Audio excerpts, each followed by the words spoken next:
안녕하십니까, 책돌이입니다. 오늘 소개해드릴 책은 퀀텀 시크릿입니다. 저자는 다카하시 히로카즈, 출판사는 알레입니다. 이 책은 끌어당김의 법칙에 대한 책인데요. 부와 행운을 끌어당기는 11가지 법칙이라는 부제를 가지고 있습니다. 그럼 바로 본문을 보도록 하겠습니다. 모든 것은 진동한다. 이 이론을 응용하면 이 세상 만물을 설명할 수가 있습니다. 우리는 사람들 사이의 의사소통 과정에서 파장이 맞는다, 파장이 맞지 않는다라는 말을 흔히 합니다. 파장이 맞으면 공명현상을 일으켜 금세 상대와 거리감이 줄고 치밀해집니다. 사람을 만날 때 좋아하는 영화나 취미가 같거나 출신 지역이 같으면 급격히 친밀감이 생깁니다. 이를 인간관계에서 공명현상이라고 할 수 있지 않을까요? 사실 세상은 같은 파장이나 파동을 가진 것의 공명에서 물질화되어 있습니다. 예를 들면 같은 파장을 가진 심장세포끼리 서로 끌어당겨 심장이 되고 폐세포끼리 서로 끌어당겨 폐가 됩니다. 장기 이식을 할 때는 타인의 장기이므로 파장이 맞지 않아 부작용이 일어나는 경우도 있습니다. 우리가 사용하는 책상과 컴퓨터, 건물도 같은 파장의 원자나 분자가 서로 끌어당기고 있습니다. 우리 신체도 소립자로 구성되어 있으므로 미시 세계에서는 진동하고 있고 같은 파장인 물질끼리 서로 끌어당겨 만들어져 있습니다. 사람도 같은 가치관이나 사고방식을 지닌 사람끼리 서로 끌어당기고 같은 성향인 친구끼리 모이는 현상을 자주 볼 수가 있습니다.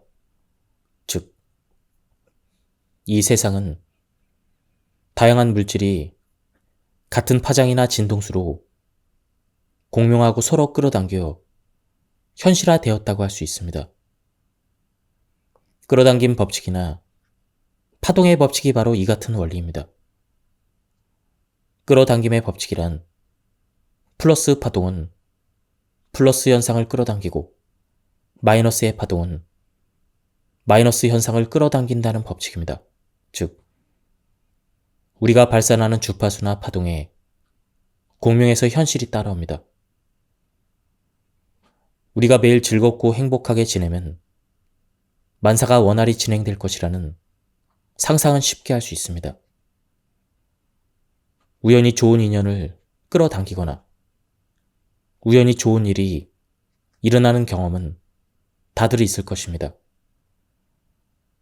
반대로 무엇인가 안 좋은 일이 있어 불안할 때 물건을 잃어버리거나 지갑이 없어지거나 더 안 좋은 일이 계속되었던 경험은 없었는지 한번 생각해 보세요. 예민하고 불안해할수록 안 좋은 일이 현실화되는 것이 바로 파동의 법칙입니다.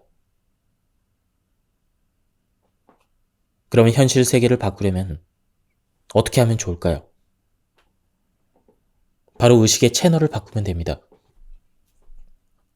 보고 듣고 느끼는 것도 텔레비전이나 라디오의 원리와 마찬가지로 의식의 채널을 어딘가로 맞추느냐에 따라서 현실을 바꿀 수가 있습니다.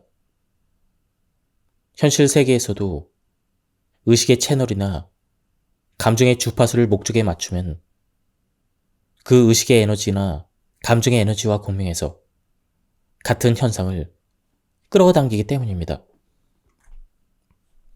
사람은 시각, 청각, 후각 등의 오감을 종합해 정보를 입력하지만 모든 정보가 뇌에 기억되지는 않습니다. 살아가는 것만으로도 다양한 정보를 접함으로 모든 정보를 기억한다면 그 양이 너무나 많아지기 때문입니다. 이 때문에 필터를 거쳐 최종적으로 2000비트 정도의 정보량만 기억에 남습니다. 즉, 우리가 어떤 정보를 접하고 어떤 경험을 하는지에 따라 잠재의식에 입력되는 정보가 달라지고 그 정보에 맞게 편견이 만들어집니다. 그리고 그 편견대로 인생도 달라집니다. 이 원리를 충분히 이해하지 못해서 또는 이해를 했다고 해도 현실에 적용하지 못해서 많은 사람이 사고의 법칙을 잘 활용하지 못한다는 함정에 빠지는 것입니다. 예를 들어 부자가 되고 싶다고 생각하는 사람은 표면 의식으로는 부자가 되고 싶다고 생각하지만 잠재의식에서는 나는 부자가 되지 못할 거야. 이렇게 생각하기 때문에 부자가 되지 못하는 현실을 만들도록 무의식적으로 행동합니다. 즉, 사고를 뒷받침하는 사고가 현실을 만들어낸다는 것입니다. 즉, 잠재의식이 현실을 만들어내는 것입니다. 그럼 어떻게 하면 이런 고정관념이나 멘탈 블록을 없앨 수가 있을까요? 멘탈 블록을 없애려면 자신을 제한하는 잠재의식에 새겨진 고정관념을 다시 써야 합니다. 저의 경우는 내 앞에 나온 밥은 남김없이 먹어야 한다라는 고정관념을 내 앞에 놓인 밥을 남겨도 된다라고 바꿨더니 조금 모자란 듯이 식사 양을 조절할 수가 있었습니다. 식사는 하루에 3번 해야 된다라는 고정관념을 식사는 하루에 1번이나 2번만 해도 된다라고 바꿨더니 과식하지 않게 되었습니다. 소원을 실현하는 사람과 실현하지 못하는 사람의 차이. 소원을 차근차근 실현하는 사람과 좀처럼 실현하지 못하는 사람에게는 어떤 차이가 있을까요? 소원을 차례차례 실현하는 사람은 다음과 같은 특징을 가집니다. 소원은 자연스레 실현된다고 생각한다. 이미 실현한 것도 마찬가지라고 생각한다. 소원을 강하게 의식하거나 강하게 갈망하지 않는다. 결과를 과도하게 기대하거나 집착하지 않는다. 원래부터 경제적으로 여유로운 가정에서 자란 사람은 경제적으로 풍족한 생활이 당연하다라고 여기기 때문에 자연스럽게 풍족한 생활을 실현합니다. 연애 경험이 풍부한 사람은 설령 실현당한다 하더라도 다시 자연스럽게 새로운 연인을 만납니다. 어떻게 하면 소원을 잘 실현하지 못하는 사람이 소원을 차근차근 실현하는 사람이 될 수 있을까요? 바로 소원을 의도로 바꾸면 됩니다. 소원을 의도로 바꾸면 아주 간단하게 소원이 실현됩니다. 실제로 나는 코칭을 할 때 고객의 소원을 의도로 바꾸도록 이끕니다. 그럼 어떻게 소원을 의도로 바꿀 수 있을까요? 상상할 때 현장감을 가지고 상상해야 합니다. 현장감을 가지고 상상할 수 있으면 현실로 만들기 쉬워집니다. 예를 들면 근처에 있는 메밀국수 가게에서 메밀국수를 먹고 싶다고 상상할 때 근처에 메밀국수 가게가 있으면 바로 실현할 수가 있습니다. 내일 지갑 안에 1000엔짜리 지폐가 들어있다고 상상할 수 있습니까? 1000엔 정도라면 지갑 안에 들어있다는 상상을 하기 쉽습니다. 이렇게 간단하게 떠올릴 수 있으면 현실이 되기 쉽습니다. 하지만 동경하는 연예인과 함께 점심을 먹으러 가는 모습을 상상해보세요. 아무리 상상해봐도 연예인과 접점이 없으면 함께 점심을 먹는 일은 꿈일 뿐입니다. 또 내일 수중에 1억엔이 있으리라 상상할 수 있겠습니까? 실제로 1억엔을 벌었던 경험도 없고 1억엔을 본 적도 없는 사람은 현실감 있게 상상하기도 어려울 것입니다. 안타깝게도 쉽게 상상하기 어려우면 실현되기도 어렵습니다. 이처럼 현장감을 가지고 이미지를 떠올릴 수 없는 일은 현실화하기 어렵습니다. 따라서 소원을 실현하기 위해서는 먼저 되고 싶은 자신이나 이상적인 삶, 꿈이나 목표에 대해서 현장감을 가지고 상상하는 일이 중요합니다. 성공하는 사람은 명확한 목표나 비전을 가지고 있기 때문에 성공할 수 있는 것입니다.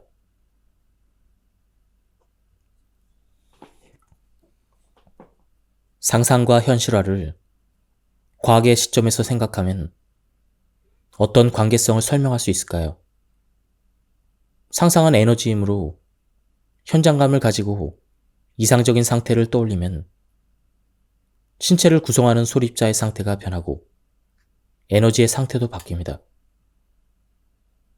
어떤 일을 상상할 때는 의식의 채널이 그 일에 맞춰지고 텔레비전이나 라디오 채널이 바뀌듯 에너지의 양을 나타내는 주파수가 바뀝니다.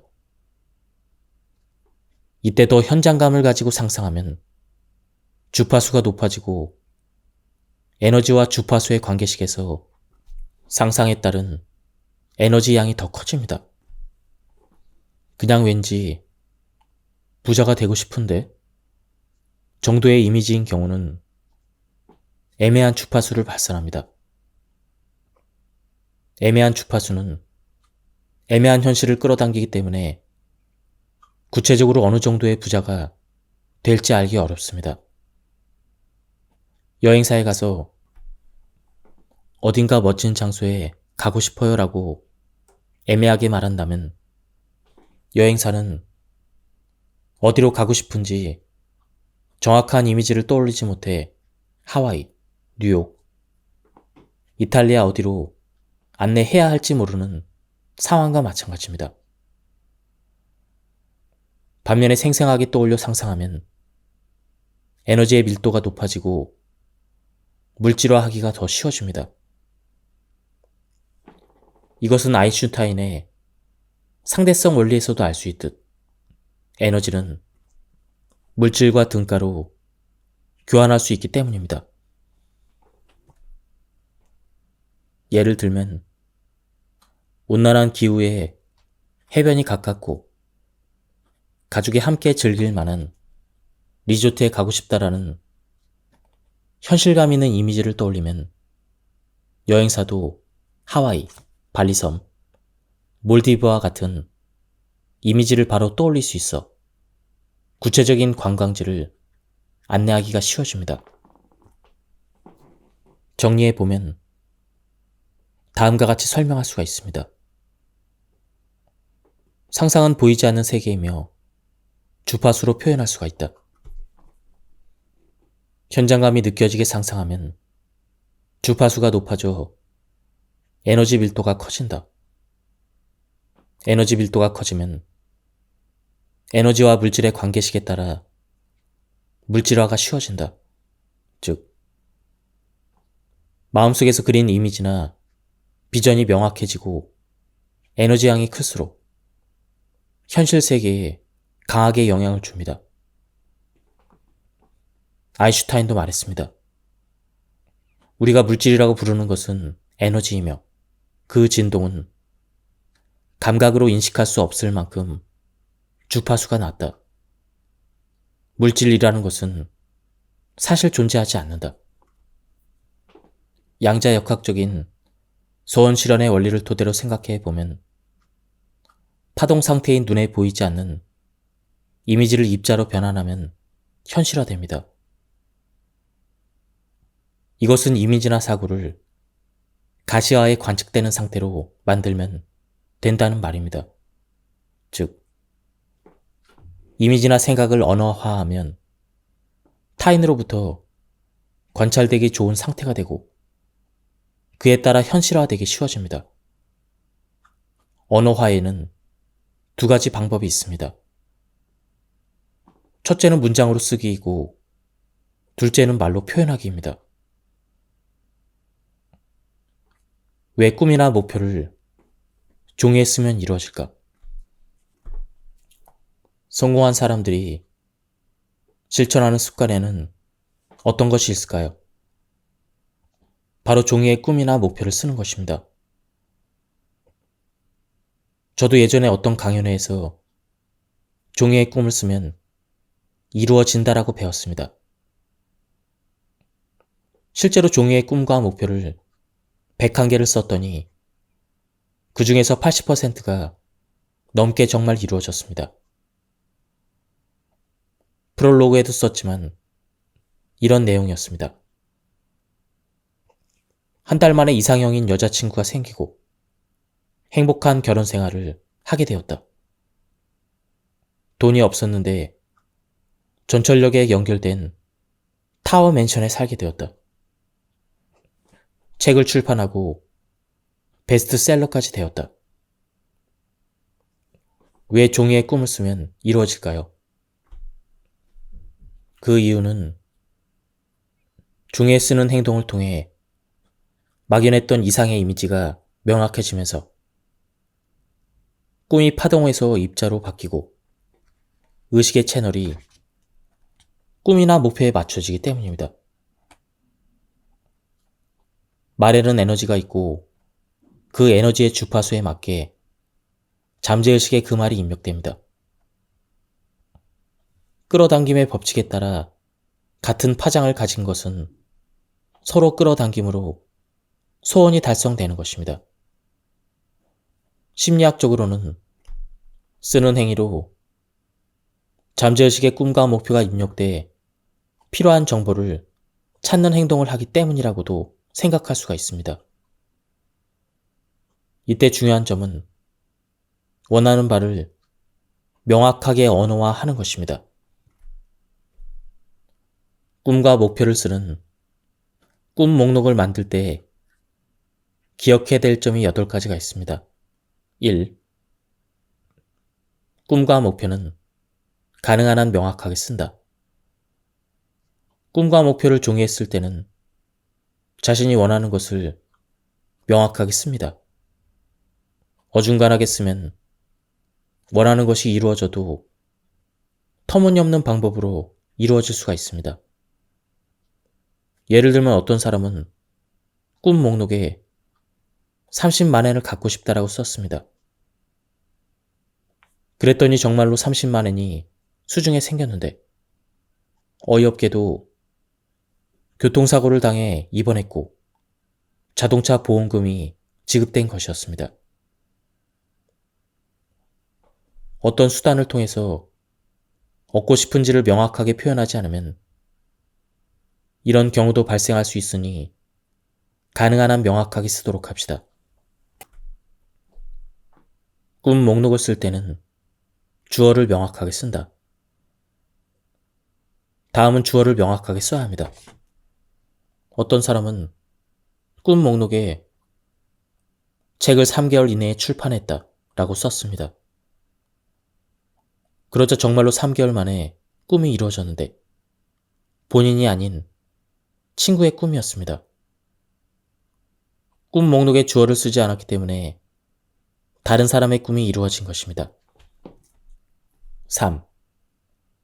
꿈과 목표는 긍정형으로 쓴다. 잠재의식은 부정형을 인식할 수 없다는 특징이 있습니다. 분홍색 나비를 떠올리지 마세요. 이런 말을 들으면 당연히 분홍색 나비를 생각합니다. 이처럼 뇌와 잠재의식은 부정형을 인식하지 못한다는 공통점이 있습니다. 잠재의식은 왜 부정형을 인식하지 못할까요? 잠재의식은 인터넷의 검색 엔진처럼 단어를 골라 검색합니다. 실제로 인터넷의 검색 엔진에 분홍색 나비의 이미지를 떠올리지 마세요. 이렇게 검색하면 키워드로 분홍색, 나비, 이미지가 검색돼 첫 화면에 분홍색 나비 사진과 이미지가 검색 결과로 나옵니다. 잠재의식도 같은 특징을 가지고 있습니다. 4. 꿈과 목표는 손으로 직접 종이에 쓴다. 그 이유는 직접 손으로 글씨를 쓸 때 신경을 더 많이 쓰게 되므로 잠재의식에 잘 입력되기 때문입니다.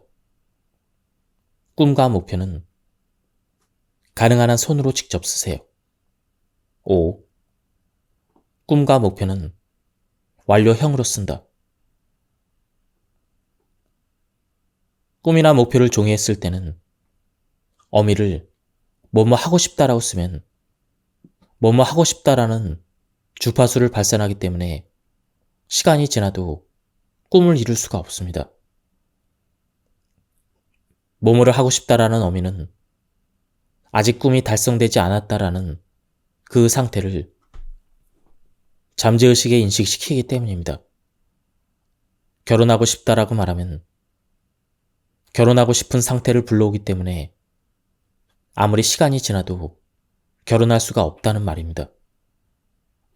그러므로 꿈과 목표를 쓸 때는 이미 달성한 상태인 뭐뭐를 달성했다, 뭐뭐를 실현했다, 뭐뭐를 얻었다와 같이 완료형으로 쓰세요.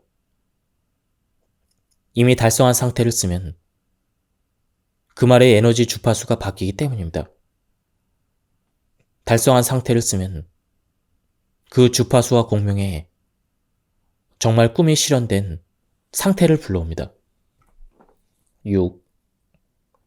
꿈과 목표는 당연히 이루어진다고 생각한다. 종이에 꿈과 목표를 쓸 때는 소원은 당연히 실현된다는 마음가짐이 필요합니다. 인터넷에서 물건을 주문할 때 주문한 물품이 오지 않으면 어쩌지? 이렇게 걱정하지 않습니다. 다음 달 월급이 입금되지 않으면 어쩌지? 이렇게 걱정하는 일도 없습니다. 우리가 당연히 일어난다고 믿는 일은 더 잘 이루어집니다. 실제로 제 지인 중에 복권을 살 때마다 평균 수백만 원씩 당첨되는 사람이 있습니다.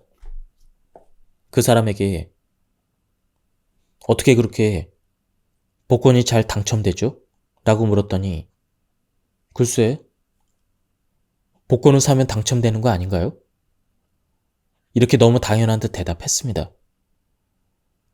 마치 상점에서 물건을 사는 것처럼 사면 돈을 받는다와 같은 느낌으로 복권을 사면 더 잘 당첨될 수가 있습니다. 꿈 목록을 쓸 때도 마찬가지로 이 우주는 뭐든지 이루어주는 우주 레스토랑이라고 생각해 보세요.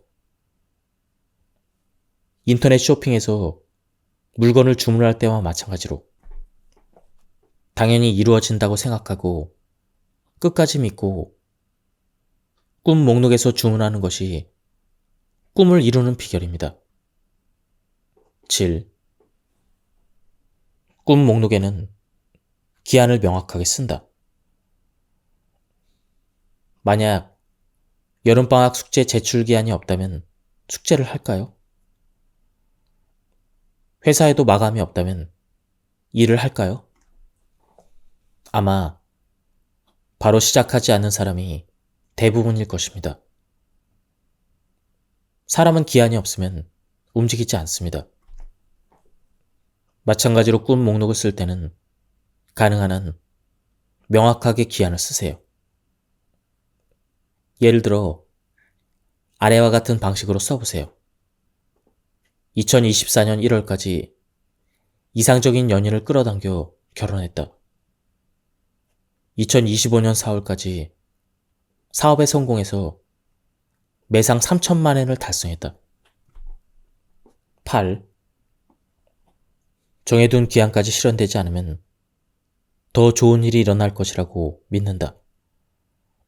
꿈 목록을 썼는데 혹시 기한까지 꿈과 목표가 실현되지 않는다면 어떤 생각이 들까요? 실망하거나 우울해지는 사람도 있을 것입니다. 만약 기한까지 바라던 바가 이루어지지 않으면 더 좋은 일이 일어난다고 생각하세요. 꿈과 목표에 너무 기대하거나 집착을 하면 부담감 때문에 스트레스가 쌓입니다. 가벼운 마음으로 너무 기대하지 말고 꿈과 목표를 써보세요. 레스토랑에서 주문한 음식이 나오지 않을 때 사과의 의미로 요리나 서비스를 제공해 주는 것과 비슷합니다. 우주 레스토랑도 기한을 넘기면 예상을 넘어서는 좋은 일을 이루어 줍니다. 기한이 지나면 행운이 올 것이라 기대해 보세요. 이처럼 종이에 꿈과 목표를 쓰면 이루어집니다. 종이에 쓴다는 행위는 신에게 주문하는 것과 마찬가지입니다. 꼭 인생에서 이루고 싶은 꿈과 목표를 종이에 써서 신에게 주문해 보세요. 말로 선언하면 꿈이 이루어진다. 말의 힘을 사용해서 끌어당김을 가속하는 방법으로 어퍼메이션이 유명합니다. 어퍼메이션은 꿈과 목표를 말로 선언하고 반복해서 말해 잠재의식을 바꾸는 방법입니다. 어퍼메이션을 소리내어 말하고 평소에 사용하는 말을 긍정적인 어휘로 바꾸면 자신이 발산하는 주파수나 파동이 바뀌고 그 파동과 공명에 끌어당기는 것이 바뀝니다. 저도 예전에는 매일 소리를 내서 어퍼메이션을 했습니다. 처음에는 소리내어 읽기가 어색하지만 매일 반복하다 보면 무의식 수준에서 꿈과 목표가 달성되는 일이 당연하게 느껴지는 상태가 됩니다. 꿈이 당연히 이루어진다는 의식 상태가 되면 어퍼메이션을 낭독할 필요가 없습니다. 끌어당기는 힘이 저절로 강해지고 소원이 하나하나 실현됩니다. 사람과 동물의 차이는 언어로 의사소통을 하는가 그렇지 않은가입니다.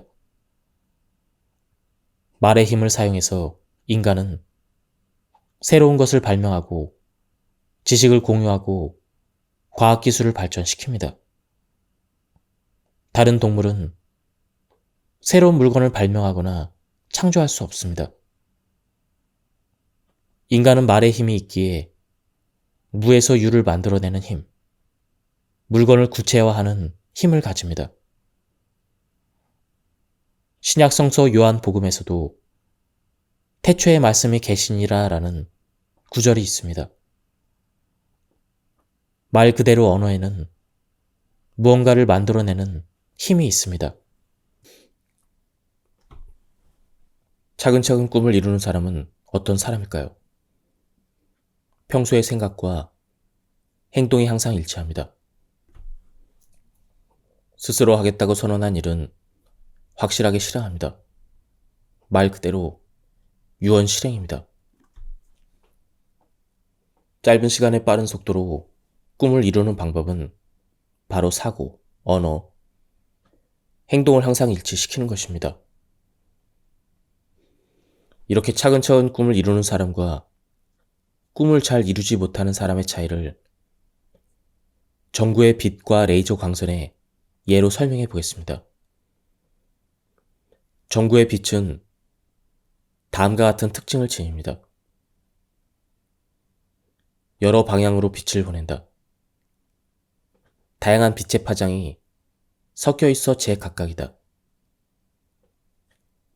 빛이 나아가면서 에너지가 감소한다. 반면에 레이저 광선의 특징은 다음과 같습니다. 일정한 방향으로 빛을 보낸다.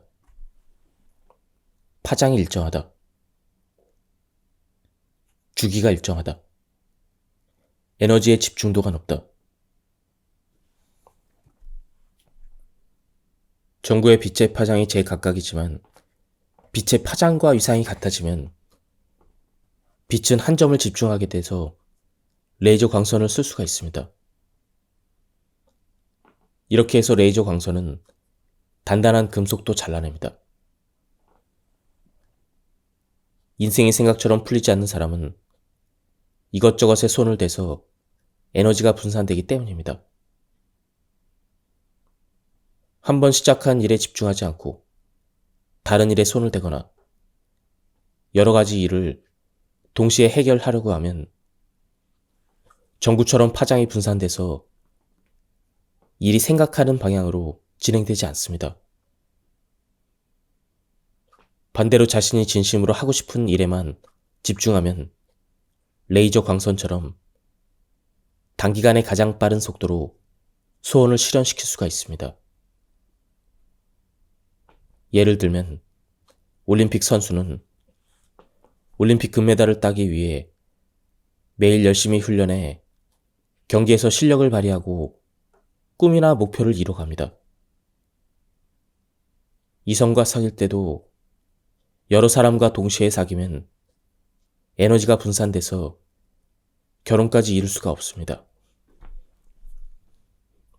만약 짧은 시간 안에 엄청나게 빠른 속도로 꿈을 이루고 싶다면 레이저 광선처럼 사고 에너지의 주파수, 언어 에너지의 주파수, 행동 에너지의 주파수를 모두 일치시켜 레이저 광선처럼 만들면 실현시킬 수가 있습니다.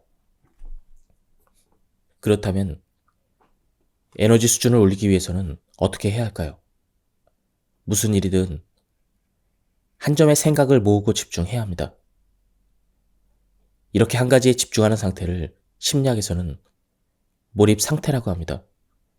몰입 상태가 되면 뇌 안의 집중력이 높아져 압도적인 퍼포먼스를 발휘할 수가 있습니다.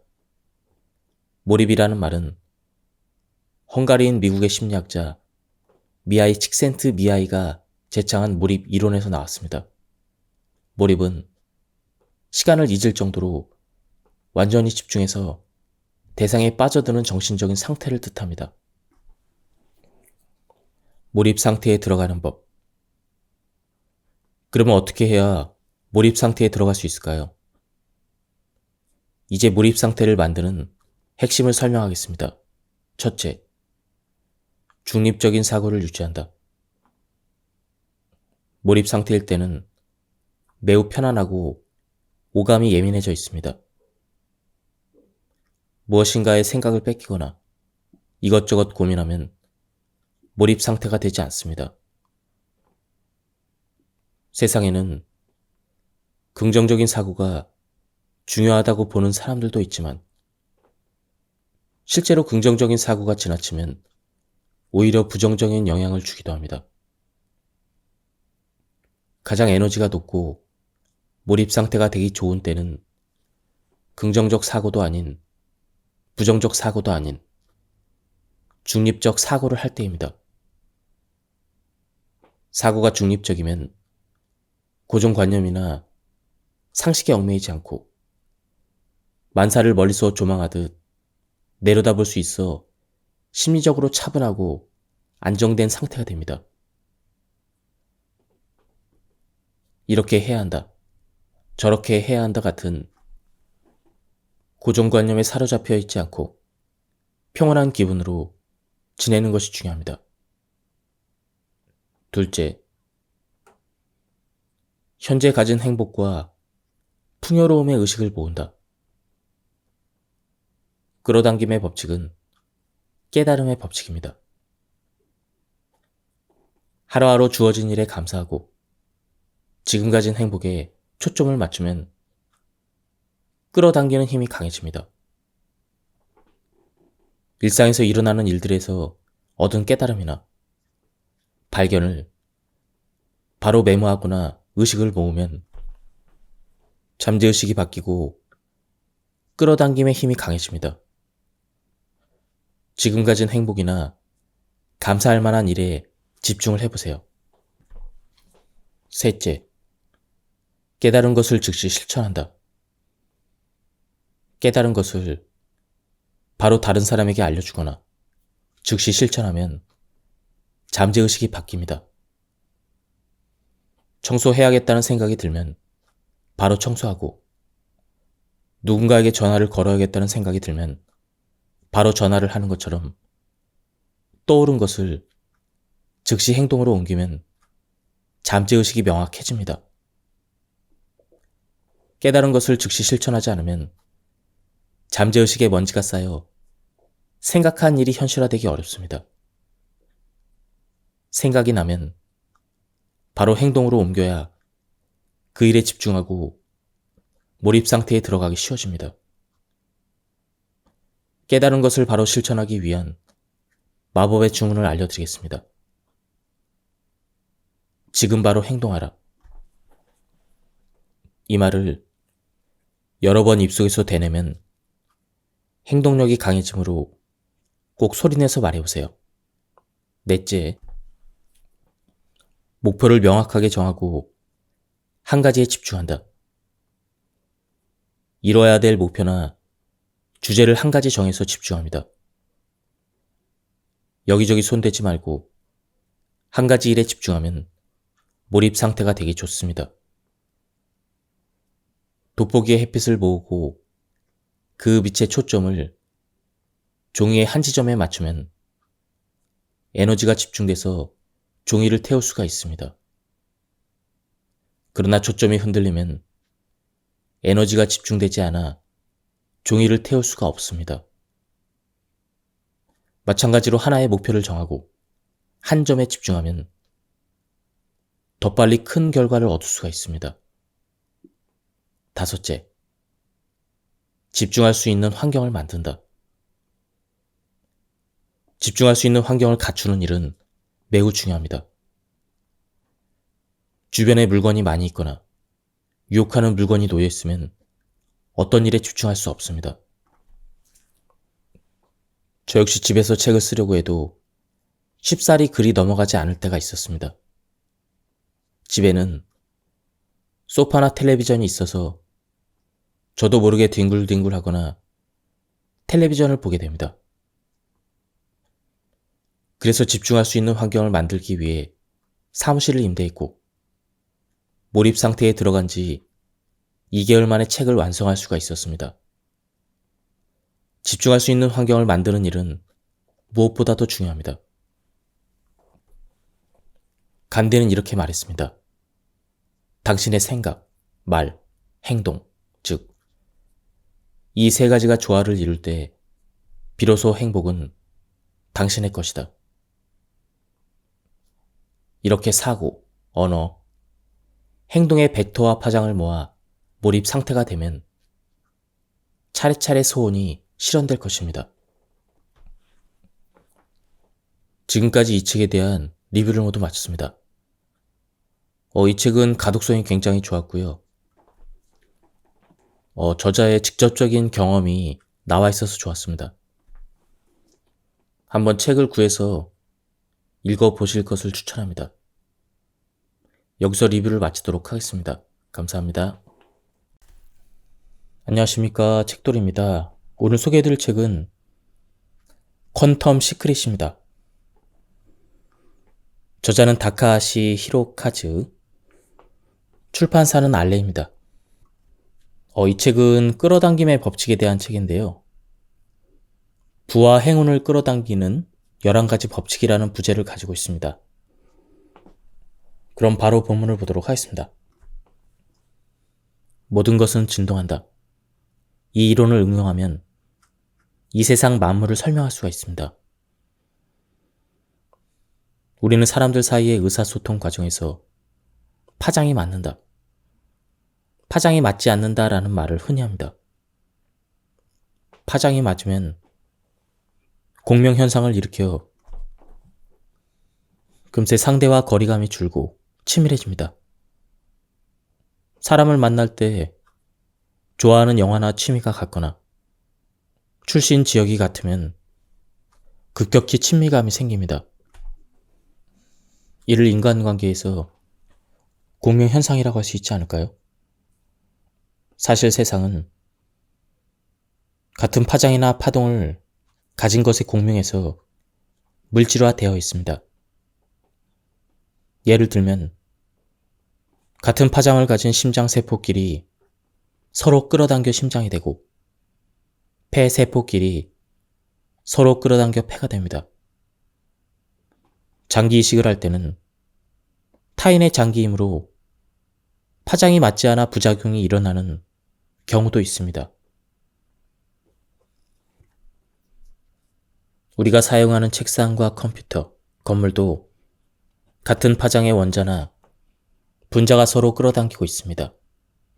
우리 신체도 소립자로 구성되어 있으므로 미시 세계에서는 진동하고 있고 같은 파장인 물질끼리 서로 끌어당겨 만들어져 있습니다. 사람도 같은 가치관이나 사고방식을 지닌 사람끼리 서로 끌어당기고 같은 성향인 친구끼리 모이는 현상을 자주 볼 수가 있습니다. 즉, 이 세상은 다양한 물질이 같은 파장이나 진동수로 공명하고 서로 끌어당겨 현실화되었다고 할 수 있습니다. 끌어당김 법칙이나 파동의 법칙이 바로 이 같은 원리입니다.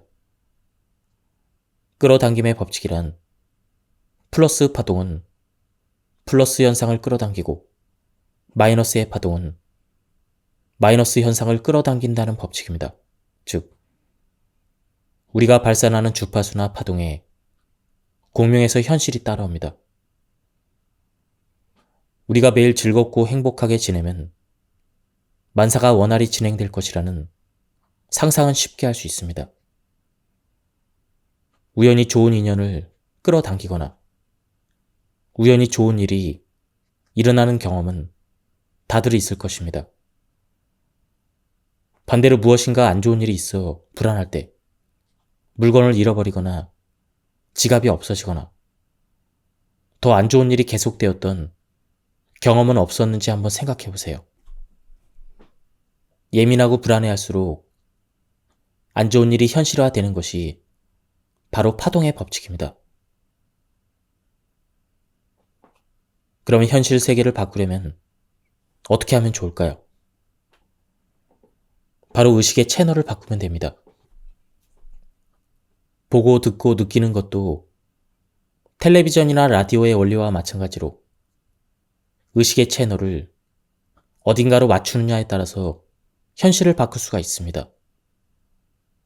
현실 세계에서도 의식의 채널이나 감정의 주파수를 목적에 맞추면 그 의식의 에너지나 감정의 에너지와 공명해서 같은 현상을 끌어당기기 때문입니다. 사람은 시각, 청각, 후각 등의 오감을 종합해 정보를 입력하지만 모든 정보가 뇌에 기억되지는 않습니다.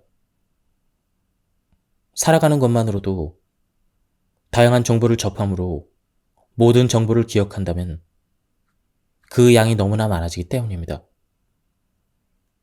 이 때문에 필터를 거쳐 최종적으로 2000비트 정도의 정보량만 기억에 남습니다. 즉, 우리가 어떤 정보를 접하고 어떤 경험을 하는지에 따라 잠재의식에 입력되는 정보가 달라지고 그 정보에 맞게 편견이 만들어집니다.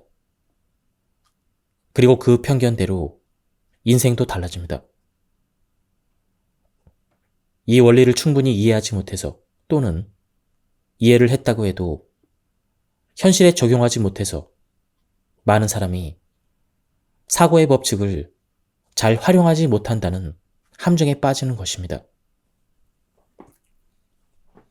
예를 들어 부자가 되고 싶다고 생각하는 사람은 표면 의식으로는 부자가 되고 싶다고 생각하지만 잠재의식에서는 나는 부자가 되지 못할 거야, 이렇게 생각하기 때문에 부자가 되지 못하는 현실을 만들도록 무의식적으로 행동합니다. 즉, 사고를 뒷받침하는 사고가 현실을 만들어낸다는 것입니다. 즉, 잠재의식이 현실을 만들어내는 것입니다. 그럼 어떻게 하면 이런 고정관념이나 멘탈 블록을 없앨 수가 있을까요? 멘탈 블록을 없애려면 자신을 제한하는 잠재의식에 새겨진 고정관념을 다시 써야 합니다. 저의 경우는 내 앞에 나온 밥은 남김없이 먹어야 한다라는 고정관념을 내 앞에 놓인 밥을 남겨도 된다라고 바꿨더니 조금 모자란 듯이 식사 양을 조절할 수가 있었습니다. 식사는 하루에 3번 해야 된다라는 고정관념을 식사는 하루에 1번이나 2번만 해도 된다라고 바꿨더니 과식하지 않게 되었습니다. 소원을 실현하는 사람과 실현하지 못하는 사람의 차이. 소원을 차근차근 실현하는 사람과 좀처럼 실현하지 못하는 사람에게는 어떤 차이가 있을까요? 소원을 차례차례 실현하는 사람은 다음과 같은 특징을 가집니다. 소원은 자연스레 실현된다고 생각한다. 이미 실현한 것도 마찬가지라고 생각한다. 소원을 강하게 의식하거나 강하게 갈망하지 않는다. 결과를 과도하게 기대하거나 집착하지 않는다. 원래부터 경제적으로 여유로운 가정에서 자란 사람은 경제적으로 풍족한 생활이 당연하다라고 여기기 때문에 자연스럽게 풍족한 생활을 실현합니다. 연애 경험이 풍부한 사람은 설령 실현당한다 하더라도 다시 자연스럽게 새로운 연인을 만납니다. 어떻게 하면 소원을 잘 실현하지 못하는 사람이 소원을 차근차근 실현하는 사람이 될 수 있을까요? 바로 소원을 의도로 바꾸면 됩니다. 소원을 의도로 바꾸면 아주 간단하게 소원이 실현됩니다. 실제로 나는 코칭을 할 때 고객의 소원을 의도로 바꾸도록 이끕니다. 그럼 어떻게 소원을 의도로 바꿀 수 있을까요? 상상할 때 현장감을 가지고 상상해야 합니다. 현장감을 가지고 상상할 수 있으면 현실로 만들기 쉬워집니다. 예를 들면 근처에 있는 메밀국수 가게에서 메밀국수를 먹고 싶다고 상상할 때 근처에 메밀국수 가게가 있으면 바로 실현할 수가 있습니다. 내일 지갑 안에 1,000엔짜리 지폐가 들어있다고 상상할 수 있습니까? 1,000엔 정도라면 지갑 안에 들어있다는 상상을 하기 쉽습니다. 이렇게 간단하게 떠올릴 수 있으면 현실이 되기 쉽습니다. 하지만 동경하는 연예인과 함께 점심을 먹으러 가는 모습을 상상해보세요. 아무리 상상해봐도 연예인과 접점이 없으면 함께 점심을 먹는 일은 꿈일 뿐입니다. 또 내일 수중에 1억엔이 있으리라 상상할 수 있겠습니까? 실제로 1억엔을 벌었던 경험도 없고 1억엔을 본 적도 없는 사람은 현실감 있게 상상하기도 어려울 것입니다. 안타깝게도 쉽게 상상하기 어려우면 실현되기도 어렵습니다. 이처럼 현장감을 가지고 이미지를 떠올릴 수 없는 일은 현실화하기 어렵습니다. 따라서 소원을 실현하기 위해서는 먼저 되고 싶은 자신이나 이상적인 삶, 꿈이나 목표에 대해서 현장감을 가지고 상상하는 일이 중요합니다. 성공하는 사람은 명확한 목표나 비전을 가지고 있기 때문에 성공할 수 있는 것입니다.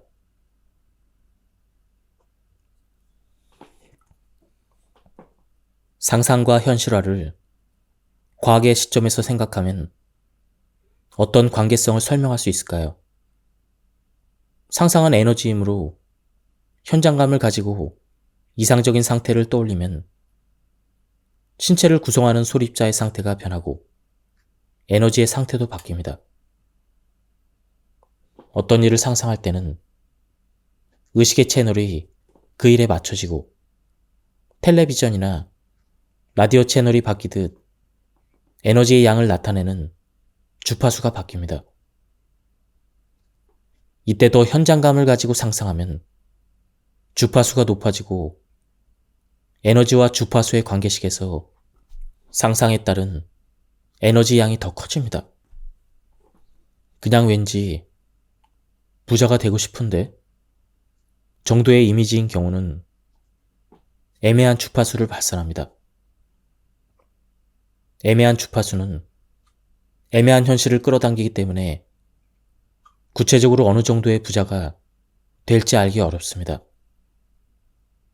여행사에 가서 어딘가 멋진 장소에 가고 싶어요 라고 애매하게 말한다면 여행사는 어디로 가고 싶은지 정확한 이미지를 떠올리지 못해 하와이, 뉴욕, 이탈리아 어디로 안내해야 할지 모르는 상황과 마찬가지입니다. 반면에 생생하게 떠올려 상상하면 에너지의 밀도가 높아지고 물질화하기가 더 쉬워집니다. 이것은 아인슈타인의 상대성 원리에서도 알 수 있듯 에너지는 물질과 등가로 교환할 수 있기 때문입니다. 예를 들면 온난한 기후에 해변이 가깝고 가족이 함께 즐길 만한 리조트에 가고 싶다라는 현실감 있는 이미지를 떠올리면 여행사도 하와이, 발리섬, 몰디브와 같은 이미지를 바로 떠올릴 수 있어 구체적인 관광지를 안내하기가 쉬워집니다. 정리해보면 다음과 같이 설명할 수가 있습니다. 상상은 보이지 않는 세계이며 주파수로 표현할 수가 있다. 현장감이 느껴지게 상상하면 주파수가 높아져 에너지 밀도가 커진다. 에너지 밀도가 커지면 에너지와 물질의 관계식에 따라 물질화가 쉬워진다. 즉, 마음속에서 그린 이미지나 비전이 명확해지고 에너지 양이 클수록 현실 세계에 강하게 영향을 줍니다. 아인슈타인도 말했습니다. 우리가 물질이라고 부르는 것은 에너지이며 그 진동은 감각으로 인식할 수 없을 만큼 주파수가 낮다. 물질이라는 것은 사실 존재하지 않는다. 양자역학적인 소원 실현의 원리를 토대로 생각해 보면 파동 상태인 눈에 보이지 않는 이미지를 입자로 변환하면 현실화됩니다. 이것은 이미지나 사고를 가시화에 관측되는 상태로 만들면 된다는 말입니다. 즉, 이미지나 생각을 언어화하면 타인으로부터 관찰되기 좋은 상태가 되고 그에 따라 현실화되기 쉬워집니다. 언어화에는 두 가지 방법이 있습니다. 첫째는 문장으로 쓰기이고 둘째는 말로 표현하기입니다. 왜 꿈이나 목표를 종이에 쓰면 이루어질까? 성공한 사람들이 실천하는 습관에는 어떤 것이 있을까요? 바로 종이에 꿈이나 목표를 쓰는 것입니다. 저도 예전에 어떤 강연회에서 종이에 꿈을 쓰면 이루어진다라고 배웠습니다. 실제로 종이에 꿈과 목표를 101개를 썼더니 그 중에서 80%가 넘게 정말 이루어졌습니다. 프롤로그에도 썼지만 이런 내용이었습니다. 한 달 만에 이상형인 여자친구가 생기고 행복한 결혼 생활을 하게 되었다. 돈이 없었는데 전철역에 연결된 타워 맨션에 살게 되었다. 책을 출판하고 베스트셀러까지 되었다. 왜 종이에 꿈을 쓰면 이루어질까요? 그 이유는 종이에 쓰는 행동을 통해 막연했던 이상의 이미지가 명확해지면서 꿈이 파동에서 입자로 바뀌고 의식의 채널이 꿈이나 목표에 맞춰지기 때문입니다. 말에는 에너지가 있고 그 에너지의 주파수에 맞게 잠재의식에 그 말이 입력됩니다. 끌어당김의 법칙에 따라 같은 파장을 가진 것은 서로 끌어당김으로 소원이 달성되는 것입니다. 심리학적으로는 쓰는 행위로 잠재의식의 꿈과 목표가 입력돼 필요한 정보를 찾는 행동을 하기 때문이라고도 생각할 수가 있습니다. 이때 중요한 점은 원하는 바를 명확하게 언어화하는 것입니다. 꿈과 목표를 쓰는 꿈 목록을 만들 때 기억해야 될 점이 8가지가 있습니다. 1. 꿈과 목표는 가능한 한 명확하게 쓴다. 꿈과 목표를 종이에 쓸 때는 자신이 원하는 것을 명확하게 씁니다. 어중간하게 쓰면 원하는 것이 이루어져도 터무니없는 방법으로 이루어질 수가 있습니다. 예를 들면 어떤 사람은 꿈 목록에 30만 엔을 갖고 싶다라고 썼습니다. 그랬더니 정말로 30만 엔이 수중에 생겼는데 어이없게도 교통사고를 당해 입원했고 자동차 보험금이 지급된 것이었습니다. 어떤 수단을 통해서 얻고 싶은지를 명확하게 표현하지 않으면 이런 경우도 발생할 수 있으니 가능한 한 명확하게 쓰도록 합시다. 꿈 목록을 쓸 때는 주어를 명확하게 쓴다. 다음은 주어를 명확하게 써야 합니다. 어떤 사람은 꿈 목록에 책을 3개월 이내에 출판했다 라고 썼습니다. 그러자 정말로 3개월 만에 꿈이 이루어졌는데 본인이 아닌 친구의 꿈이었습니다. 꿈 목록에 주어를 쓰지 않았기 때문에 다른 사람의 꿈이 이루어진 것입니다. 3. 꿈과 목표는 긍정형으로 쓴다. 잠재의식은 부정형을 인식할 수 없다는 특징이 있습니다. 분홍색 나비를 떠올리지 마세요. 이런 말을 들으면 당연히 분홍색 나비를 생각합니다. 이처럼 뇌와 잠재의식은 부정형을 인식하지 못한다는 공통점이 있습니다. 잠재의식은 왜 부정형을 인식하지 못할까요? 잠재의식은 인터넷의 검색 엔진처럼 단어를 골라 검색합니다. 실제로 인터넷의 검색 엔진에 분홍색 나비의 이미지를 떠올리지 마세요. 이렇게 검색하면 키워드로 분홍색, 나비, 이미지가 검색돼 첫 화면에 분홍색 나비 사진과 이미지가 검색 결과로 나옵니다. 잠재의식도 같은 특징을 가지고 있습니다. 4. 꿈과 목표는 손으로 직접 종이에 쓴다. 그 이유는 직접 손으로 글씨를 쓸 때 신경을 더 많이 쓰게 되므로 잠재의식에 잘 입력되기 때문입니다. 꿈과 목표는 가능한 한 손으로 직접 쓰세요. 5. 꿈과 목표는 완료형으로 쓴다. 꿈이나 목표를 종이에 쓸 때는 어미를 뭐뭐 하고 싶다라고 쓰면 뭐뭐 하고 싶다라는 주파수를 발산하기 때문에 시간이 지나도 꿈을 이룰 수가 없습니다.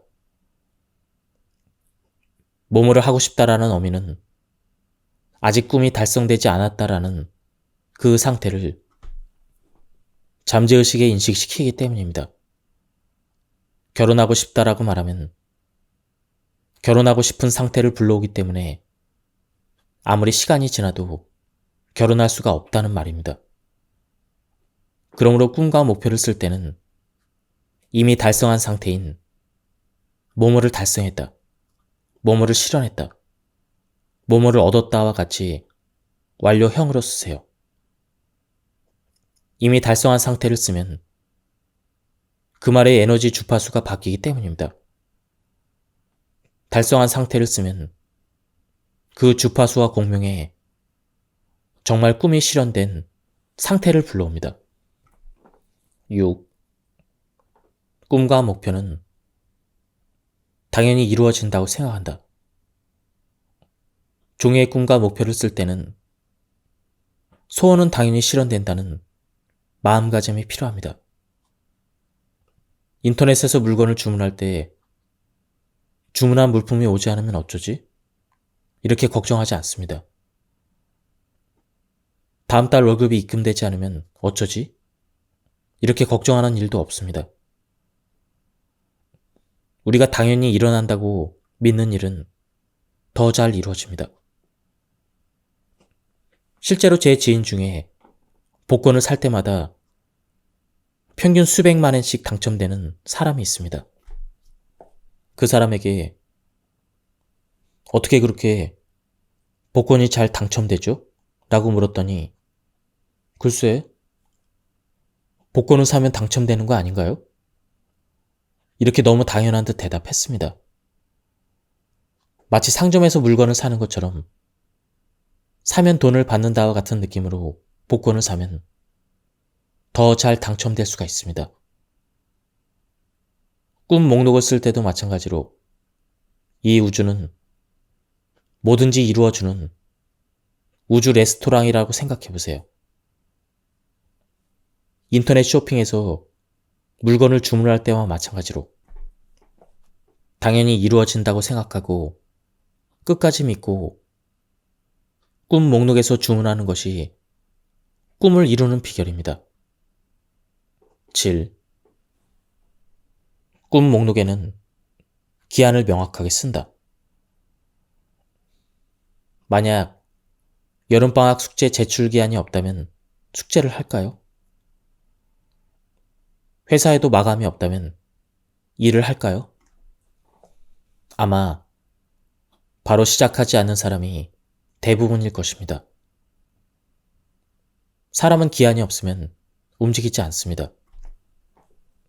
마찬가지로 꿈 목록을 쓸 때는 가능한 한 명확하게 기한을 쓰세요.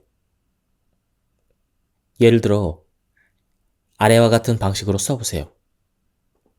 2024년 1월까지 이상적인 연인을 끌어당겨 결혼했다. 2025년 4월까지 사업에 성공해서 매상 3천만 원을 달성했다. 8. 정해둔 기한까지 실현되지 않으면 더 좋은 일이 일어날 것이라고 믿는다. 꿈 목록을 썼는데 혹시 기한까지 꿈과 목표가 실현되지 않는다면 어떤 생각이 들까요? 실망하거나 우울해지는 사람도 있을 것입니다.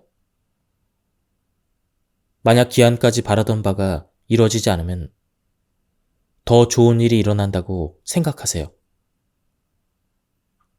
꿈과 목표에 너무 기대하거나 집착을 하면 부담감 때문에 스트레스가 쌓입니다. 가벼운 마음으로 너무 기대하지 말고 꿈과 목표를 써보세요. 레스토랑에서 주문한 음식이 나오지 않을 때 사과의 의미로 요리나 서비스를 제공해 주는 것과 비슷합니다. 우주 레스토랑도 기한을 넘기면 예상을 넘어서는 좋은 일을 이루어 줍니다. 기한이 지나면 행운이 올 것이라 기대해 보세요. 이처럼 종이에 꿈과 목표를 쓰면 이루어집니다. 종이에 쓴다는 행위는 신에게 주문하는 것과 마찬가지입니다.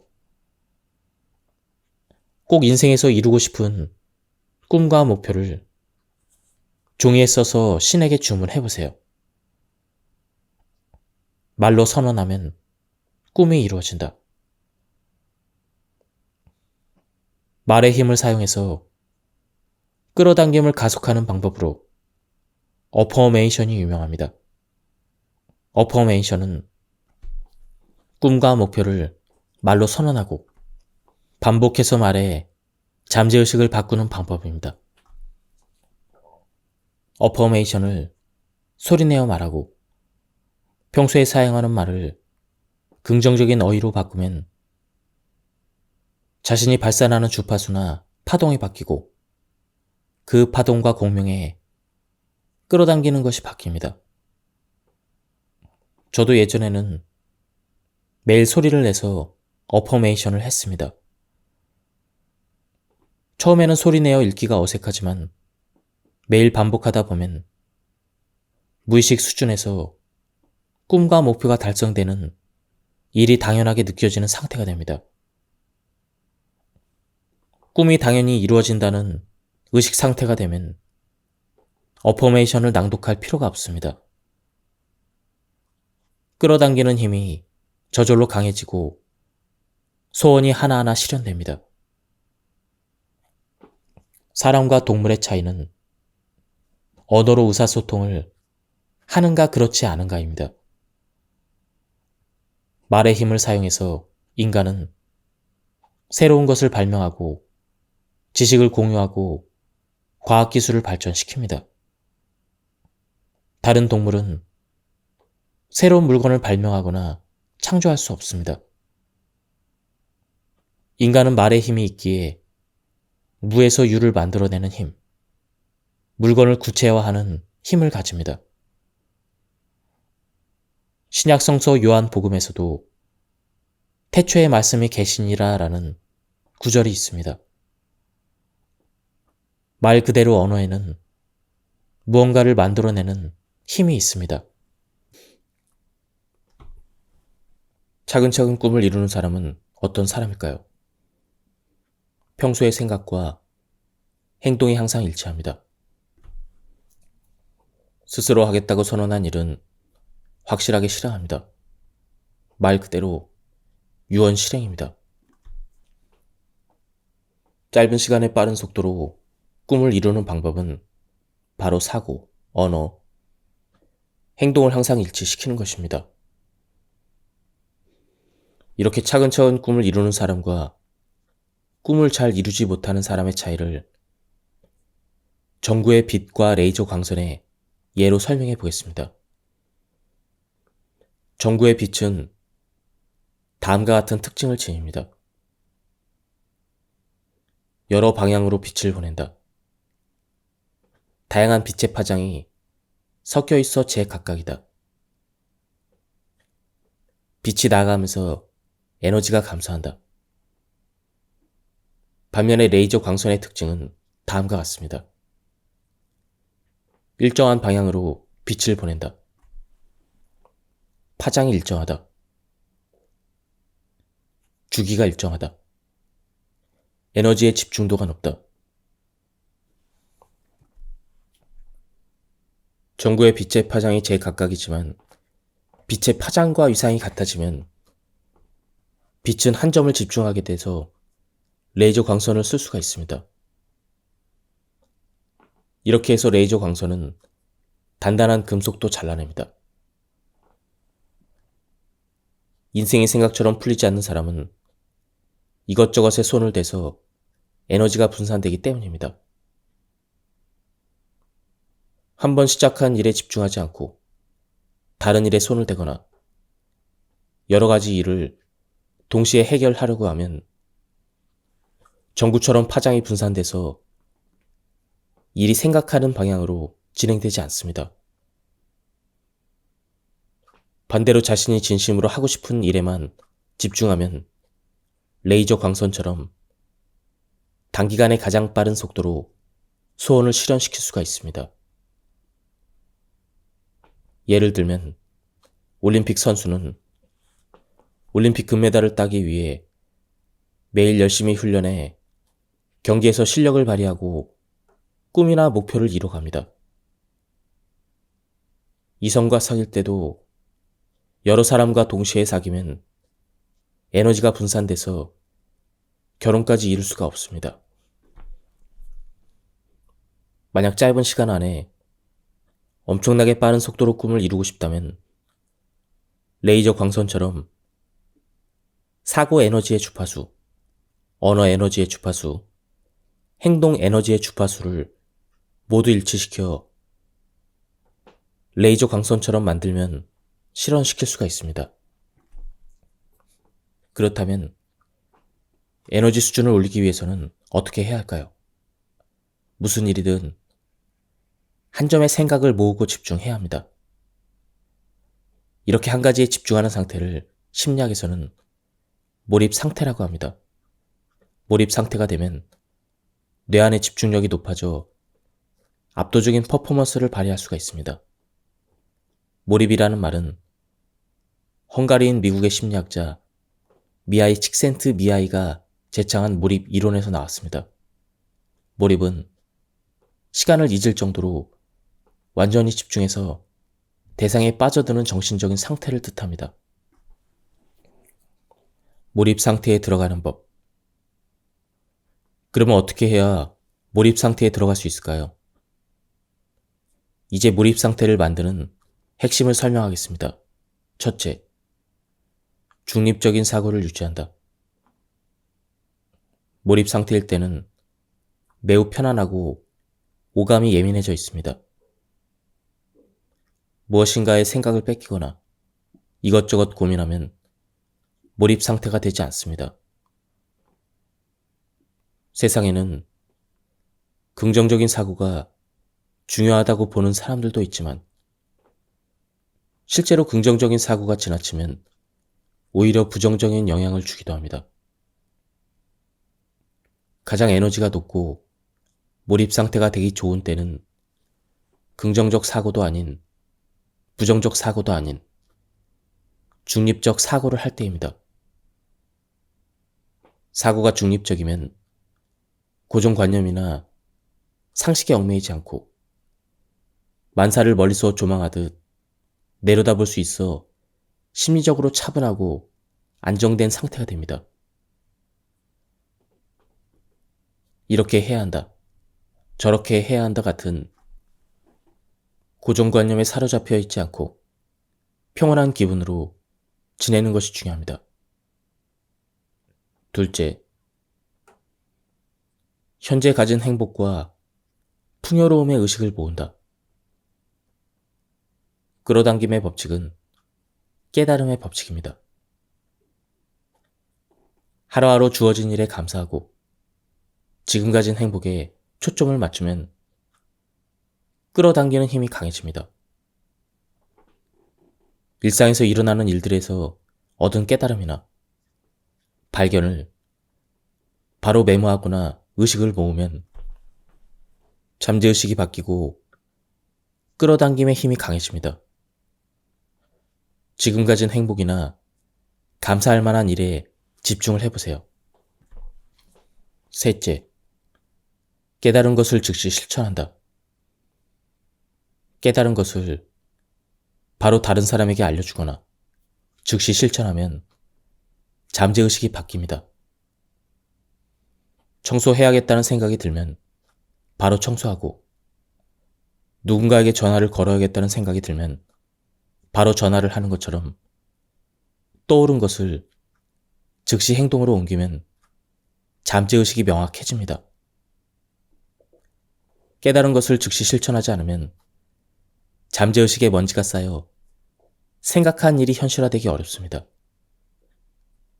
생각이 나면 바로 행동으로 옮겨야 그 일에 집중하고 몰입 상태에 들어가기 쉬워집니다. 깨달은 것을 바로 실천하기 위한 마법의 주문을 알려드리겠습니다. 지금 바로 행동하라.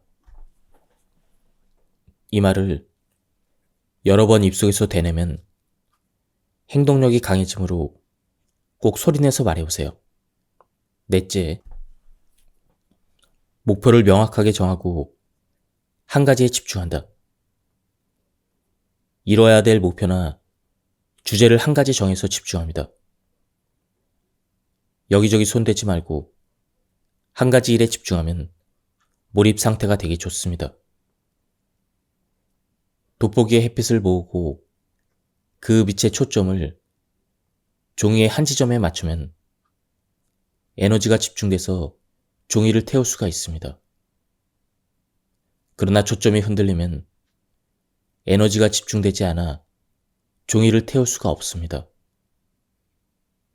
마찬가지로 하나의 목표를 정하고 한 점에 집중하면 더 빨리 큰 결과를 얻을 수가 있습니다. 다섯째, 집중할 수 있는 환경을 만든다. 집중할 수 있는 환경을 갖추는 일은 매우 중요합니다. 주변에 물건이 많이 있거나 유혹하는 물건이 놓여 있으면 어떤 일에 집중할 수 없습니다.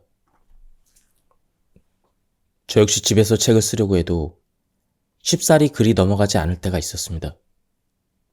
집에는 소파나 텔레비전이 있어서 저도 모르게 뒹굴뒹굴 하거나 텔레비전을 보게 됩니다.